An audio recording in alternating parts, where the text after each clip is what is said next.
Assinale a alternativa que preenche corretamente as lacunas do enunciado abaixo, na ordem em que aparecem. Para que os seguranças possam controlar o movimento de certos clientes, muitos estabelecimentos comerciais instalam espelhos convexos em pontos estratégicos nas lojas. A adoção desse procedimento deve-se ao fato de que esses espelhos aumentam o campo de visão do observador. Isto acontece porque a imagem de um objeto formada por esse espelho é. Para resolver essa questão, vou usar uma sequência de imagens que nos ajuda a compreender sobre o funcionamento de um espelho esférico convexo. Podemos ver 3 pontos que nos ajudam a compreender melhor essa questão, que é o ponto V, o ponto F e o ponto C. O ponto V é o ponto em que o eixo principal encontra o espelho, o vértice. O F é o foco e o C é o centro de curvatura da imagem. Agora podemos fazer a análise de uma imagem do objeto que pode ser colocada à frente do espelho. Para que possamos determinar o tipo de imagem do objeto, nós precisamos saber apenas 2 raios notáveis. O primeiro raio é o que bate no espelho e é refletido na direção onde passa o foco. Esse é o raio. Já o segundo raio que precisamos para determinar o tipo de imagem é o raio que irá incidir no espelho, batendo no ponto V, vértice, e refletindo, formando o mesmo ângulo do primeiro. Feito os 2 raios notáveis, agora podemos adicionar um ponto de vista, que seja um objeto qualquer, uma pessoa, por exemplo. Esta pessoa, que seria o observador,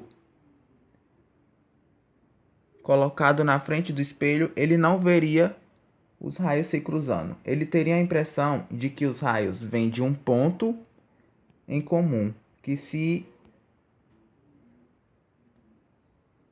formam dentro do espelho. Este ponto forma a imagem, que seriam bem aqui no meizinho. Assim, a imagem seria virtual, pois está dentro do espelho, seria direta, pois está na mesma orientação do objeto, e ela seria menor por conta do tamanho mesmo.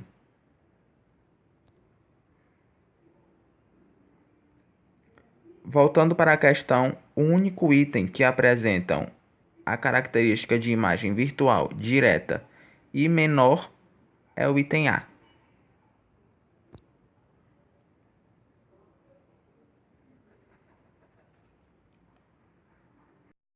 Um objeto real está diante de um espelho esférico côncavo de Gauss, conforme ilustra a figura ao lado.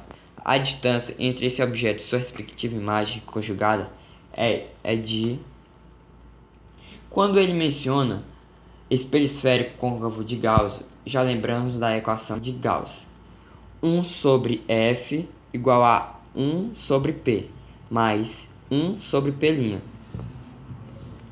Repare que foi dita a distância do objeto até o foco, que é de 10 centímetros, e a distância do objeto ao centro de curvatura, que é de 15 centímetros. Isso significa então que a distância do centro ao foco é de 25 centímetros. E você sabe que foco está na metade do caminho entre o vértice e o centro da curvatura. Então, a distância do foco até também vai.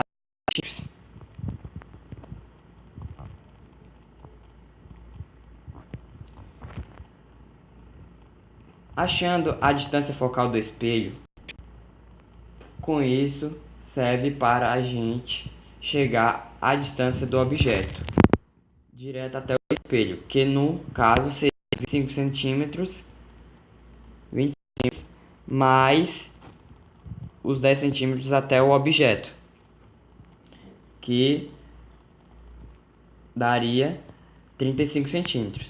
E se eu tenho a posição do objeto e tenho a distância focal, eu vou atrás de descobrir a posição da imagem, o P'. Então, 1 sobre 25, que é a distância focal, igual a 1 sobre 35, mais 1 sobre P'. Então, nesse caso, vamos colocar o 1 sobre P' igual a 1 sobre 25 menos 1 sobre 35. Nesse caso, então, nós colocamos 25 vezes 35 embaixo na fração, pois vamos calcular o mínimo. 35 menos 5 igual a 1 sobre. Para descobrir o P', inverto a fração. P' igual a 25 vezes 35 sobre 10, que resulta em 175 dividido por 2, que logo dá 87,5 centímetros. Isso seria a posição da imagem, que pede a distância entre o objeto e sua imagem conjugada. Então, subtraímos 87, que é a distância do espelho, à imagem.